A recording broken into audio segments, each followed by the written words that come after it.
रात के 11 बजे थे। मुंबई की एक लोकल ट्रेन में बैठे लोग थके हुए थे। किसी की शर्ट पसीने से भीगी थी, किसी की आंखें नींद से भारी थी और किसी के फोन पर ईएमआई का मैसेज अभी अभी आया था। एक आदमी, उम्र करीब 32 साल, हर दिन 12 घंटे काम करता था। उसकी सैलरी थी 48,000 रुपए। 10 साल पहले उसे लगता था कि 50,000 कमाने वाला आदमी सेटल होता है, लेकिन आज घर का किराया 18,000, बच्चे की फीस 7,000, गाड़ी की ईएमआई 11,000, मेडिकल, बिजली, पेट्रोल, खाने का खर्च अलग। महीने के आखिर में उसके अकाउंट में बचते थे सिर्फ 2,300 रुपए। और सबसे खतरनाक बात ये थी, वो गरीब महसूस करने लगा था। लेकिन सवाल ये है, अगर इंसान पहले से ज्यादा काम कर रहा है तो वो पहले से ज्यादा गरीब क्यों महसूस कर रहा है?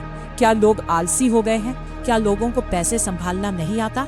या फिर पूरी दुनिया का आर्थिक सिस्टम ही चुपचाप बदल चुका है? क्योंकि सच्चाई सिर्फ महंगाई नहीं है, सच्चाई उससे कहीं ज्यादा डरावनी है। आज दुनिया में करोड़ों लोग पहले से ज्यादा घंटे काम कर रहे हैं, लेकिन उनकी जिंदगी पहले से ज्यादा असुरक्षित हो चुकी है। और इसका जवाब सिर्फ इन्फ्लेशन नहीं है, ये कहानी है उस सिस्टम की जहां मेहनत बढ़ती जा रही है, लेकिन इंसान की असली कीमत घटती जा रही है। 1970 और 80 के दशक में एक आम नौकरी अक्सर एक पूरे परिवार को संभाल लेती थी। अमेरिका में कार फैक्ट्री में काम करने वाला मजदूर घर खरीद लेता था। भारत में सरकारी नौकरी का मतलब था स्थिर जिंदगी। लेकिन फिर दुनिया बदलने लगी। 1991 में भारत ने अपनी अर्थव्यवस्था खोली, ग्लोबलाइजेशन आया, कंपनियां बड़ी हुई, स्टॉक मार्केट तेजी से बढ़ा। लोगों को लगा अब हर कोई अमीर होगा। लेकिन इसी दौरान एक और चीज हुई, काम की कीमत धीरे धीरे गिरने लगी। क्यों? क्योंकि कंपनियों ने समझ लिया था कि टेक्नोलॉजी, ऑटोमेशन और विशाल आबादी के दौर में इंसान रिप्लेसेबल हो चुका है। अगर एक कर्मचारी ज्यादा सैलरी मांगेगा तो उसकी जगह लेने के लिए 1000 लोग लाइन में खड़े हैं। और यही से शुरू हुई वेज स्टैग्नेशन। नाम कठिन है, लेकिन मतलब बहुत आसान। आपकी सैलरी बढ़ती दिखती है, लेकिन आपकी खरीदने की ताकत नहीं बढ़ती। मान लो 2015 में आपकी सैलरी 30,000 थी और आज 2026 में 55,000 है। ऊपर से देखने पर लगता है कि जिंदगी बेहतर हुई, लेकिन अगर उसी दौरान घर का किराया दोगुना हो जाए, दूध, स्कूल, पेट्रोल, मेडिकल, इंटरनेट सब महंगा हो जाए, तो असल में आपकी रियल इनकम बढ़ी ही नहीं। कई देशों में यही हुआ। भारत में भी पिछले कई सालों में रियल वेजेस यानी इन्फ्लेशन एडजस्टेड इनकम लगभग स्टैग्नेंट रही है। जीडीपी बढ़ रही थी, लेकिन आम आदमी की जिंदगी उसी जगह अटकी हुई थी।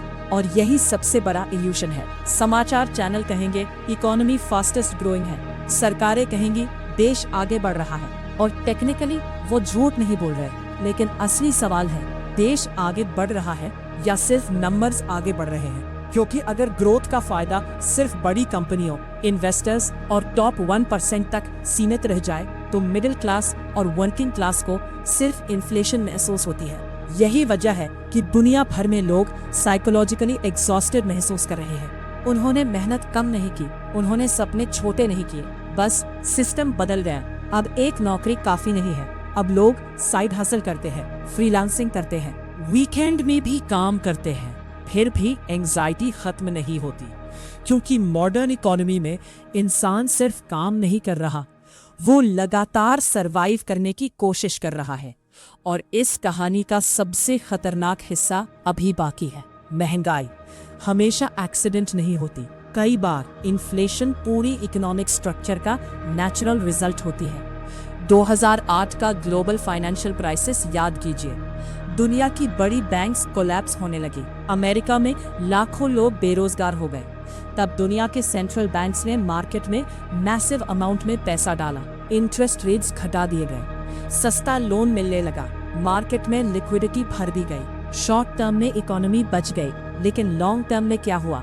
एसेट्स की कीमतें एक्सप्लोड करने लगी, घर, जमीन, स्टॉक सब महंगे हो गए। अब समस्या ये थी कि जिन लोगों के पास पहले से एसेट्स थे वो और अमीर हो गए, और जिनके पास सिर्फ सैलरी थी वो पीछे छूट गए।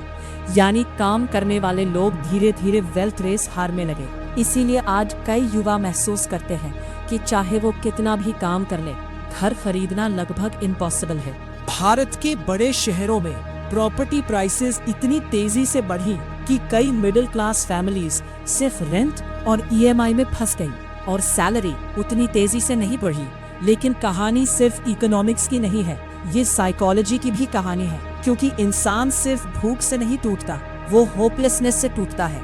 जब कोई आदमी रोज मेहनत करे फिर भी फ्यूचर सिक्योर ना लगे तो उसके दिमाग में क्रॉनिक स्ट्रेस पैदा होता है। धीरे धीरे वो इमोशनली नम्ब होने लगता है। यही कारण है कि आज बर्नआउट सिर्फ कॉर्पोरेट वर्ल्ड नहीं रहा, ये पूरी जनरेशन की फीलिंग बन चुका है। सुबह अलार्म से डर लगता है, फोन नोटिफिकेशंस एंजाइटी देते हैं, सैलरी आने से ज्यादा सैलरी खत्म होने का डर रहता है। और आयरनी देखिए, टेक्नोलॉजी का वादा था कि इंसान कम काम करेगा, लेकिन आज ईमेल्स रात में आते हैं, मीटिंग्स घर तक पहुंच चुकी हैं और सोशल मीडिया ने कंपैरिजन को 24 घंटे लाइव कर दिया है। अब लोग सिर्फ सरवाइव नहीं कर रहे, वे लगातार कंपेयर भी कर रहे हैं। किसी के इंस्टाग्राम पर दुबई ट्रिप है, किसी के लिंक्डइन पर प्रमोशन, किसी इन्फ्लुएंसर की मॉर्निंग रूटीन करोड़ों व्यूज ले रही है।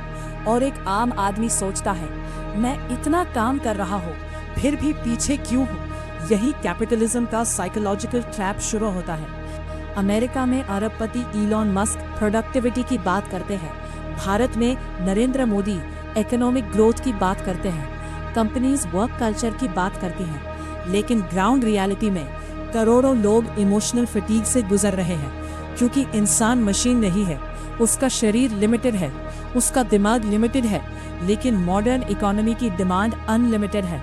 और शायद यही वजह है कि आज दुनिया में लोनलीनेस, डिप्रेशन और फाइनेंशियल एंजाइटी एक साथ बढ़ रहे हैं। लेकिन यहाँ एक और सवाल उठता है, अगर लोग स्ट्रगल कर रहे हैं तो स्टॉक मार्केट बार बार नया रिकॉर्ड कैसे बना रहा है? क्योंकि मॉडर्न इकोनॉमी में कंपनी प्रॉफिट्स और वर्कर प्रॉस्पेरिटी अब हमेशा साथ नहीं चलते। ऑटोमेशन प्रोडक्टिविटी बढ़ा देता है, एआई कंपनीज का कॉस्ट कम कर देता है, गिग इकोनॉमी परमानेंट जॉब्स को कम कर देती है। कंपनी प्रॉफिटेबल हो सकती है भले ही वर्कर्स फाइनेंशियली स्ट्रेस्ड हों, यानी इकोनॉमी ग्रो कर सकती है बिना इस बात के कि आम आदमी सिक्योर फील करे। और यही मॉडर्न एरा का सबसे अनकंफर्टेबल ट्रूथ है। अब मेहनत हमेशा प्रॉस्पेरिटी गारंटी नहीं करती, कई बार सिर्फ सर्वाइवल गारंटी करती है। लेकिन इसका मतलब ये नहीं कि मेहनत बेकार है। असल सवाल ये है कि इंसान को सिर्फ ज्यादा काम नहीं, ज्यादा फाइनेंशियल अवेयरनेस की जरूरत है। क्योंकि अगर आपकी सैलरी बढ़ रही है लेकिन आपकी परचेसिंग पावर नहीं, तो आपको सिर्फ इनकम नहीं, सिस्टम समझना होगा। इन्फ्लेशन कैसे काम करती है, डेट कैसे इंसान को इनविजिबल स्लेवरी में बदल देता है, एसेट्स और लायबिलिटीज में फर्क क्या है, और क्यों दुनिया के सबसे अमीर लोग सिर्फ सैलरी पर डिपेंड नहीं रहते।